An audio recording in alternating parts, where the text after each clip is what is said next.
এই দেখ কি ভিআইপি দোকান, তোকে সুন্দর পাঞ্জাবি কিনা দিমু। পাঞ্জাবি কিনবো ঠিক আছে, তুই এত বিএপি দোকান আছো গে? আমরা গ্রামগঞ্জের লোক, এই বিএপি দোকান থেকে জিনিস কিনলে পরে দাম বেশি নিবো, আর অত টাকা আমার কাছে তুই যাবে দেখ। মুমন্দি খালি বেশি কথা কয়। আরে দোকান ভিআইপি হইলে কি, আর এখানে দাম কম আছে। তুই আগে পাঞ্জাবি পছন্দ কর। এটা পছন্দ হয়েছে তোর? পছন্দ তো হয়েছে, তুই দাম কোন মেলা নিবে নি? এই ফকুনকে আবার দামের কথা কয় আগে নো। ভাইয়া এই পাঞ্জাবিটার দাম কত? ভাইয়া ওটার দাম 2000 টাকা। তুই বললাম যে বিএপি দোকান আসিনি, এখানে দাম বেশি নাই, এখন সময় শুনে যাচ্ছিলা। সোয়ার দেখুন দাঁত ভেঙে গেলাম। চুপ থাক, কথা কবের দাগে। ভাইয়া ডিসকাউন্ট মিসকাউন্ট দেওয়ার দাম কত পড়বে ভাই? পাঞ্জাবি তো 2000 টাকা। তো আমাদের ইউর ফ্যাশনে ঈদ উপলক্ষে সকল পণ্যের উপর 50% ডিসকাউন্ট চলতেছে।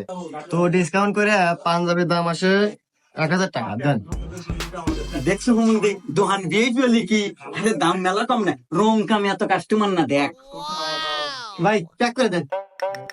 ভাই দাঁড়ান, 1000 টাকার পণ্য